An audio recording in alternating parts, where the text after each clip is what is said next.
most of the work I do is to promote innovation and freedom, and I work with a great team, which is present here, by the way, with Tania, Bea, and Lasha. So I'm a very happy person. So I want to focus. I know that the panel, and I understand, and let's say I fully agree that bad policy has even worse outcomes. But I want to focus in certain things that Europe, for instance, is doing very well and are related to the topics we are discussing today, and can give us a lot of hope in many ways. For that, just let me tell you 30 seconds about what we do at We Are Innovation. We Are Innovation is a network currently of 50 partners, or think tanks, NGOs, and foundations from all over the world. And as the name states, we try to defend innovation. And we try to focus on topics that are, of course, innovative, but also have a very profound human impact. Say, space exploration, it's amazing, but it's something that from now we have been avoiding to a certain extent because it's not something that is present in our daily lives. There are other issues that are innovative and that like we have in our cell phones all the time or present in our lives, and that's what we want to focus. And in that regard, as you can imagine, we don't have a prohibitionist view, but smoking is a problem. I have small children, I suppose they don't want to smoke yet, but I'm not going to buy cigarettes for them. Smoking is not the best you can do, it's bad for you. Again, we are not prohibitionists, obviously, adults should do whatever they want. But if, particularly, thinking of people who currently smoke, you could provide them alternatives to consume nicotine without destroying their lungs and their heart, that would be a no-brainer. Really, unfortunately, as Alberto explained at the beginning, it's a little bit more contested. But, and now I want to go to the example that we have here in Europe. The European Union, better said, which is not the same as Europe, the European Union has a smoking prevalence average of 24% of the adult population. That's still very high. We tend to think that people don't smoke anymore. That's not the case at all. A lot of people still smoke, and in other countries it's even worse. But in the European Union, the average is 24%.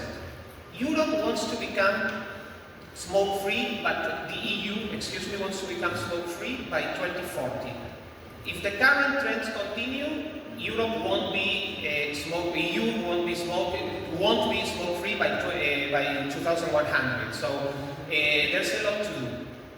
But in Europe, within Europe, you have, and it's very funny because Sweden is like the country that doesn't exist. We have Sweden, a country, by the way, who should have disappeared during COVID and didn't. But it's like the country that doesn't exist, It's the only conspiracy theory that I believe is that Sweden doesn't exist because nobody pays attention to what's going on in Sweden.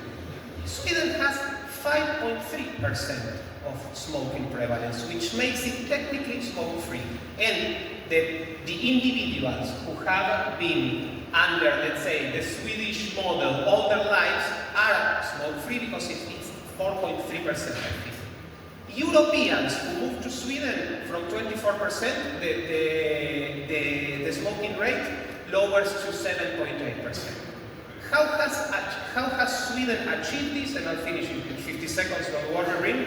How has Sweden achieved this? Basically making alternative nicotine products accessible. This means that they are relatively, for adults, relatively easy to buy.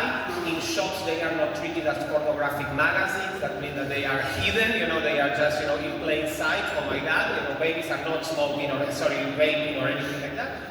These products, as I said, are accessible. They are acceptable in the sense that if you currently smoke, you can find something that can help you replace smoking. If you turn, for instance, vaping into a bad photocopy of a cigarette, nobody is going to. Very few people are going to replace smoking with vaping. Vaping, for instance, these products can be accessed in different flavors and different nicotine levels. And these products are affordable. The tax treatment that alternative nicotine products have in Sweden is way lower the tax than the tax of cigarettes.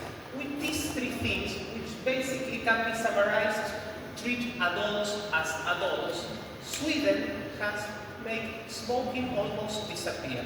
This is something Europe and the rest of the world can learn, and this is how innovation has basically helped us solve the problem. Thank you very much.